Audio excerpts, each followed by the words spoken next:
3 goals and 3 points for Manchester United, and a brilliant goal as well from Garnacho. As for Manchester United, it's their 5th win in 6 Premier League games. This is how things are looking at the moment. Yes, a great way to be going into their important Champions League game against Galatasaray, which is just around the corner. Are we calling this a turnaround, Nedum? I guess we have to, yeah. I think given the amount of grief that they were receiving at the start of the season, it's fair. But I think as you can look at from the stats there, they won 3-0, but Everton had so many big opportunities. On a different day, maybe they're more clinical, maybe the game goes in a different direction. But I think from a United standpoint, we've been talking so long about the front line not really firing. Well, today, all 3 of them scored. You saw Rashford take a penalty and score a penalty. Thank goodness for that, because if he would have missed the penalty, which was given to him by Fernandes, you can just picture this segment now. But it's positive for them. They're keeping a clean sheet, seeing certain elements of the team settle, seeing Manu play and do quite well. I think it's a great way to prepare for that game in midweek against Galatasaray, which will be huge for them. Almost not season-defining as such, but one which will make you believe that, yes, they're in a good spot. It's great to see Luke Shaw back as well. But again, like I said before, this game could have gone in a very, very different way if Everton would have taken their chances. But at the end of the day, we saw one of the best goals in Premier League history. United scored 3 goals away from home and keep a clean sheet. So why would you not be confident heading over to Turkey? Oh, Ale, it was just a brilliant goal, though, wasn't it? Yes, it was. And Shaka touched upon it. What this game was all about coming into it was the emotion of Goodison and the 10-point deduction and what that means for those fans and this club. And you could feel the energy starting this match that these fans were all about supporting Everton.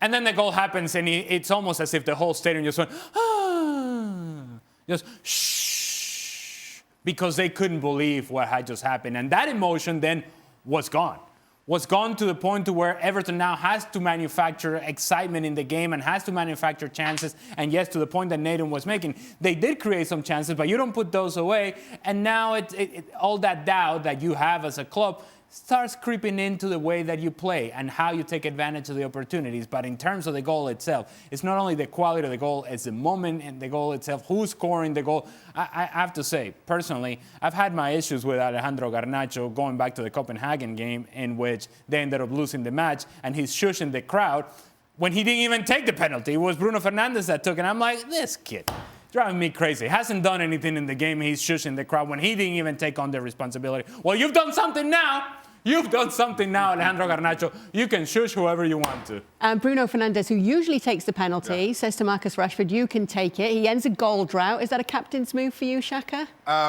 It's a risky move. At 1-0 and Rashford up against Jordan Pickford, England teammates, that goes the other way, and all of a sudden now the emotion returns to Goodison, especially after the fans feel it wasn't a penalty and see the VAR intervention. So I think you hand off that penalty when the game is won. And this game was a long way from being won at the time. It worked out well, and I think it works in Manchester United's and Marcus Rashford's favour going forward. But it absolutely was a risky move.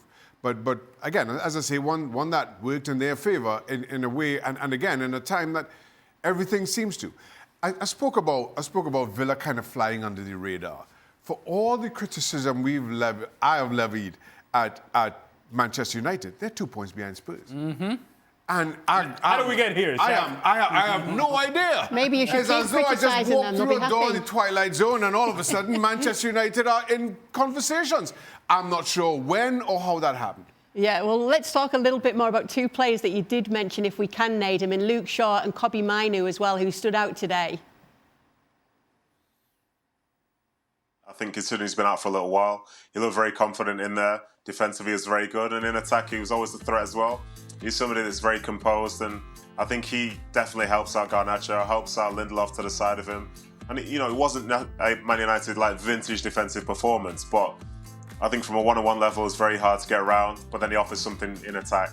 And I think that's a great thing for them to have him back. And then for Mainoo himself, 18 years old, I think he is. He was at times the most composed player within their midfield, especially in that first half. You're looking at Bruno Fernandes, McTominay, not really being able to get a grip of the game. But for him, he was covering the ground well. He cleared one off the line. He was really composed under pressure, and he helped build a lot of their attacks. And to think that someone that young would need to be that important in that arena at this time, obviously it's not great, but I think it's a great sign that they have someone who in the future could be playing many games for them. Yeah, great stuff from the 18-year-old. Yes, 18 years old. As for the bottom half of the standings, this does mean that Everton do remain right down there in 19th. And as mentioned, that was their first game since having those 10 points deducted.